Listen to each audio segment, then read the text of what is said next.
ইহুদি নাসারারাও কি এই রোজাগুলো রাখত। কেন রাখত? তার কারণ রসুল পাক জিজ্ঞেস করলেন, তোমরা কেন এগুলো রাখো?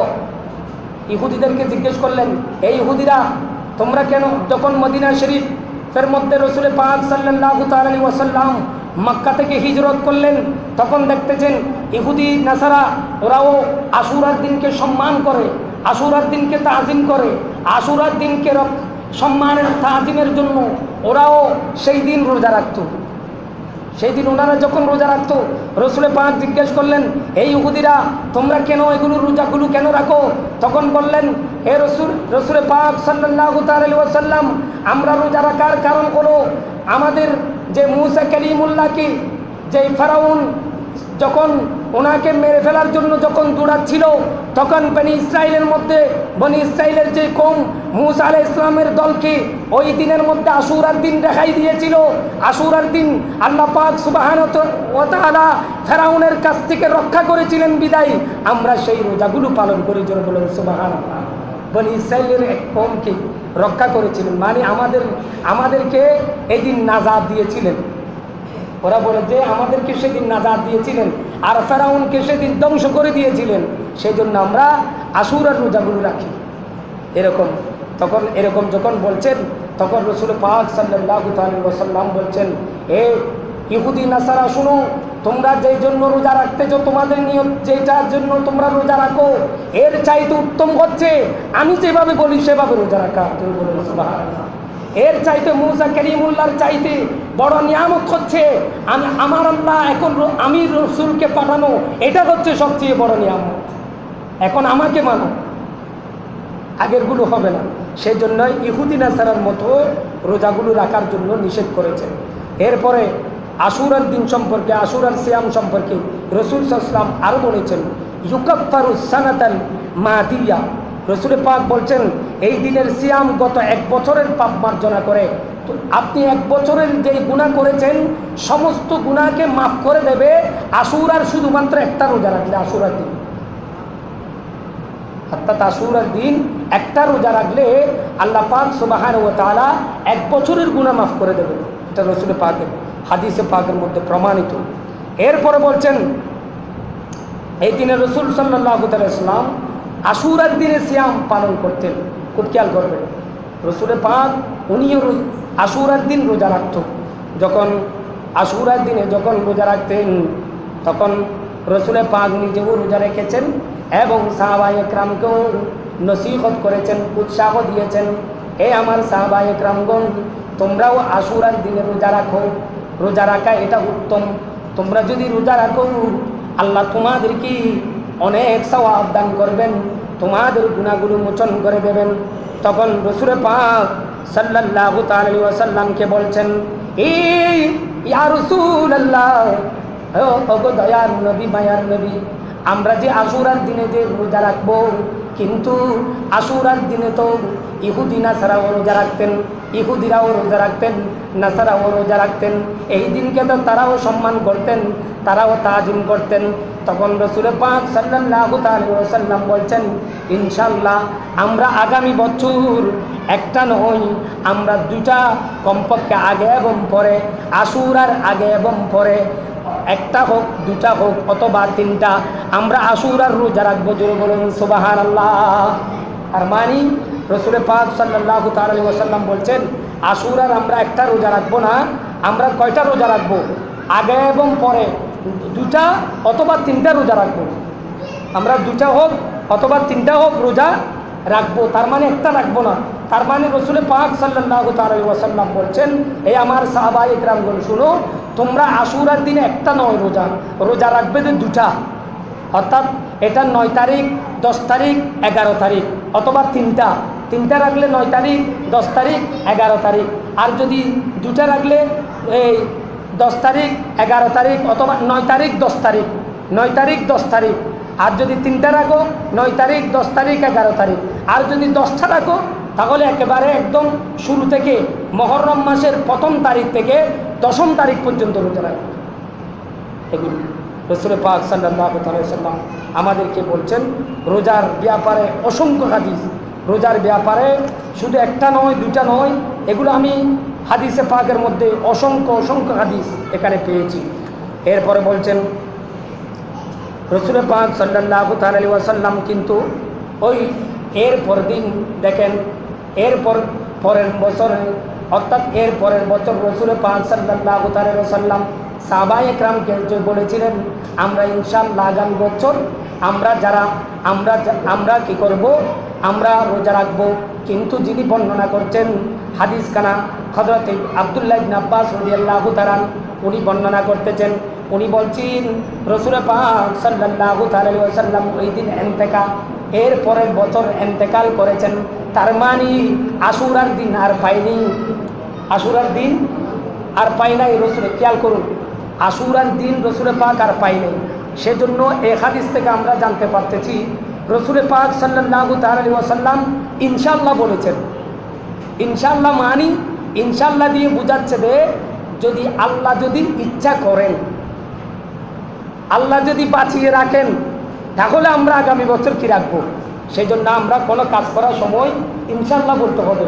আমি যদি বলি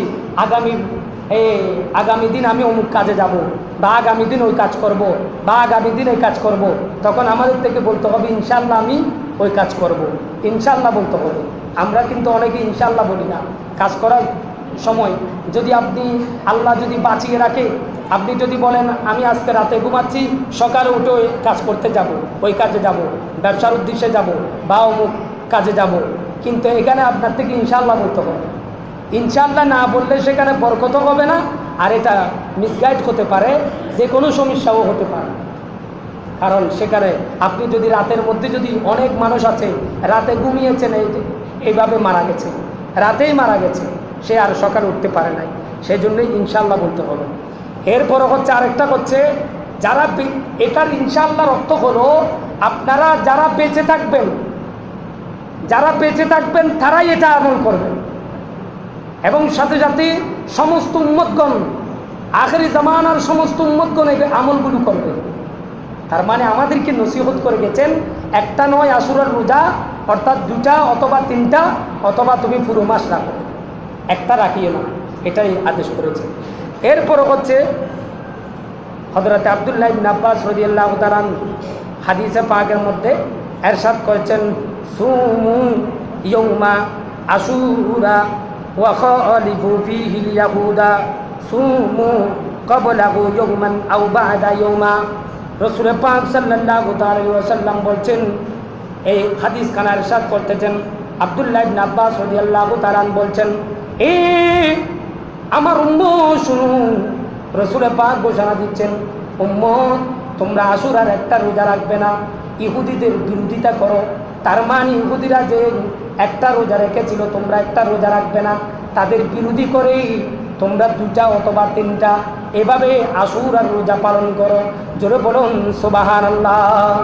এভাবে তোমরা করো, অর্থাৎ ইহুদিদের বিরোধিতা করো, মানে ইহুদিদের মতো সাদৃশ্য রেখে তোমরা রোজা করো, এটাই বলতেছে। এগুলো ইমাম আহমদের মধ্যে রয়েছে, আল মুসনাদের মধ্যে রয়েছে, এগুলো আমি নোট করেছি, এগুলো মুসলিমের মধ্যে রয়েছে, আহমদের তিরমিজির মধ্যে রয়েছে, তারপর বুখারীর মধ্যে অসংখ্য হাদিস কিতাবের মধ্যে আছে এই ব্যাপারে। এরপরে বলছেন শুধু তাই নয়, আশুরার রোজা সম্পর্কে হযরত আবু হুরায়রা রাদিয়াল্লাহু তাআলা উনি ইরশাদ করতেছেন, এটাতে বলতেছে ইন্নাস সরদা আউয়ালু তাইরিন সামা আশুরা।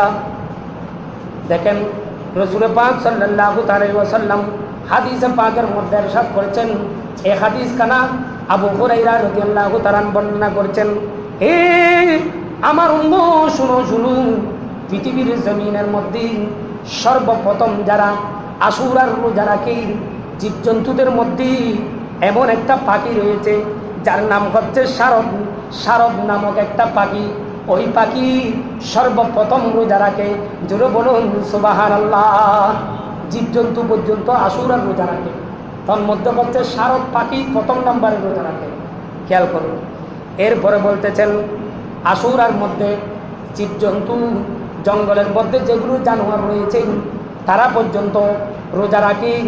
এবং শুধু তাই নয়, হযরত ফাতা ইবনে শাখরাব থেকে বর্ণিত তিনি বলছেন কুনতু আবাতুন নামলুল খুবজা কুল্লা ইয়াউমিন ফালাম্মা কানা ইয়াউমা আশুরা ইয়াকুলু। এ নবীর উম্মত শুনুন শুনুন, রাসূল পাক সাল্লাল্লাহু আলাইহি ওয়াসাল্লাম বলছেন, এই হাদিস কানা যিনি রওয়ায়াত করেছেন উনি হচ্ছেন হযরত ফাতা ইবনে শাকরাফ। উনি বর্ণনা করতেছেন ওই দিনই আশুরার দিনে যখন নামলু মানে হচ্ছে পিপিলিকা, নামল, একটা সূরার নাম হচ্ছে নামল, কোরআনের মধ্যে পিপিলিকা খুবজুল মানে রুটি, তাদেরকে কি দিচ্ছেন? রুটি খাওয়াচ্ছে।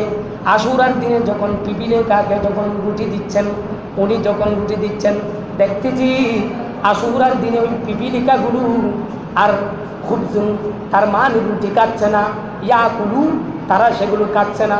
তার মানে আশুরার দিনে পিপিলিকা পর্যন্ত রোজা রাখে। জোরে বলুন সুবহানাল্লাহ। আশুরার দিনে পিপিলিকা পর্যন্ত কি রাখে? রোজা রাখে। মানে এবং আরেকটা হাদিসে পাকের মধ্যে রয়েছে, যখন আব্দুল্লাহ ইবনে আব্বাস রাদিয়াল্লাহু তাআলা বর্ণনা করেছেন, জঙ্গলের মধ্যে যখন গেলেন, জঙ্গলের মধ্যে পশু শিকার করতে গেলেন, তখন দেখাচ্ছেন সেখানে একজন রসুলের পাকের এক সাহাবী দেখাচ্ছেন, এই রসুলের পাকের সাহাবী শুনো তোমাকে আজকে একটা আজব কারামতি দেখাবো।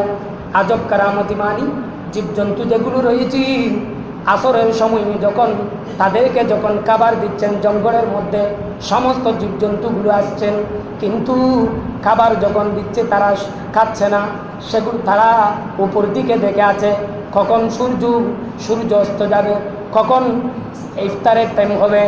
ওই জীবজন্তুগুলো খাবারগুলো খাচ্ছে না, কিন্তু যখন ইফতারের সময় হলো তখন সাথে সাথে ওই জীবজন্তুগুলো খাবার শুরু করলো।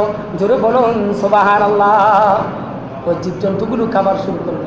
তার মানে শুধু মানুষ নয়, মানুষকে রাখার নির্দেশ তো দিয়েছেন। এটা আশুরার রোজাগুলো এত ফজিলতপূর্ণ, এত বরকতপূর্ণ, জীবজন্তুরা পর্যন্ত রাখে। তাহলে আশুরার রোজাগুলো আমাদের থেকে অবশ্যই রাখতে হবে। আশুরার রোজা রাখলে ফায়দা কি? 50 বছরের অতীতের গুনাহ মাফ হয়ে যায়, এবং 1 বছর রোজা রাখলে যে সওয়াব দান করবে, ওই সওয়াব আশুরার দিন একটা রোজা রাখলে ওই সওয়াব পাওয়া যাবে। কিন্তু একটা রোজা রাখবেন না, তার কারণ হলো এটা ইহুদিদের সাথে সাদৃশ্য হয়ে যায়। ইহুদিদের সাথে সাদৃশ্য না হওয়ার জন্য আপনারা 2টা 3টা অথবা 1 থেকে 10 পর্যন্ত রাখে দেবেন যারা রোজা রাখবেন। ওয়াখিরি দাওয়ানা আলহামদুলিল্লাহি রাব্বিল আলামিন। আসসালামু আলাইকুম ওয়া রাহমাতুল্লাহ। যারা 4 রাকাত